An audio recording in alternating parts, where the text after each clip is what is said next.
in a...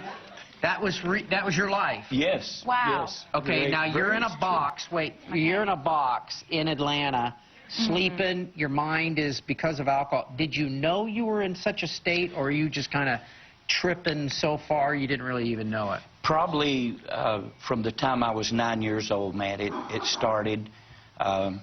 Someone gave me a baby lamb. I had to walk 2 miles to catch the school bus, and we never had anything. We never had electricity or running water, and had free lunches at school. But someone gave me a baby lamb on the way home one day, and it became very precious to me as a 9-year-old child in an abusive home. And my father beat that lamb to death in front of me, butchered it, killed it.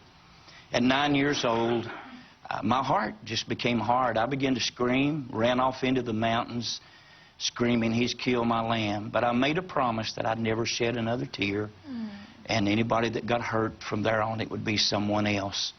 I knew nothing about evil, but at 9 years old, a spirit of rebellion came into my life.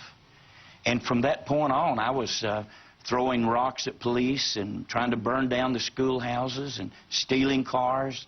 I stole a car and wound up killing some people and went into reform school and kind of grew up in the reform school and saw people raped and killed and hanged themselves. But my heart just got harder and harder and harder. So by 1972, I was married. I'd been kicked out of school even before I went to the reform school. But I met this little girl. She was 15 years old. Wow. And I was about 16 and a half when we got married. Wow. And we didn't know. All I knew was hatred and violence. And her father was a bartender in Chicago. But she didn't have the violence that I had. But I brought her into that lifestyle and began robbing and traveling all over the country.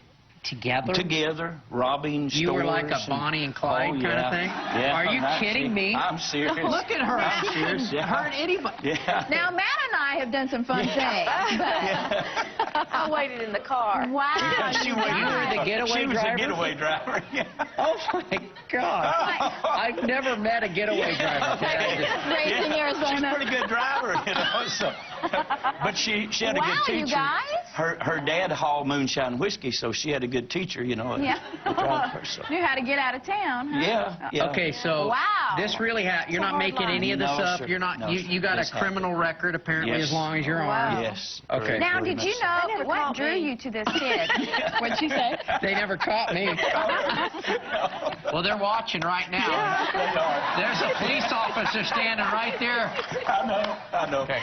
Funny thing about it, my son's a police officer. Can you believe that? Wow. Amazing. God's got a Okay. sense of humor. He's got a sense of Okay, humor. what in the world happened? Okay, so take us to your departure from this earth. What happened? Okay. In the late 60s, in that condition, I was arrested and actually broke out of jail, Fulton County Jail in Atlanta, Georgia. Wow. It's documented.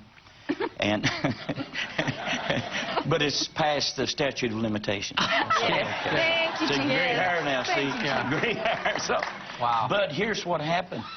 I called, see, she had to leave with our babies. She almost committed suicide. Had Billy Graham not come on television Come on now. and spoke to her heart through a little black and white TV set and warned about the dangers of hell. Had God not spoke through him to her, she left, took the kids, and went back home. So I just went deeper and deeper. But after breaking out of jail, I called her and said, "Can I have another chance? I really would like to be a father. I would like to be a husband, and my kids love me." And she said, "So we'll try it."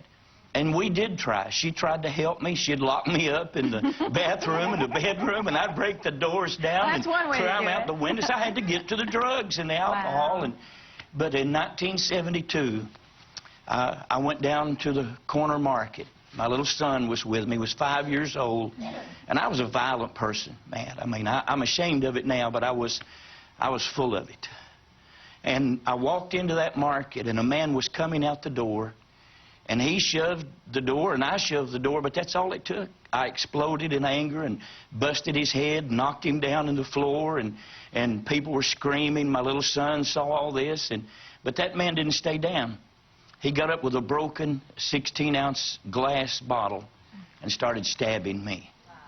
The very first stab severed the biceps muscle and the arteries and the ligaments in my left arm. And every time my heart would beat, the blood was just pumping out on the floor. In my anger, I'm still trying to hit this guy, and he's cutting me and cutting me. But they said, if you don't get to a hospital, you're going to bleed to death.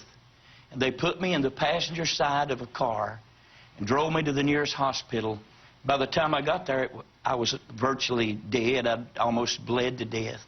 Well, they tried to help me and stabilize me and put me in an ambulance to send me to a bigger hospital.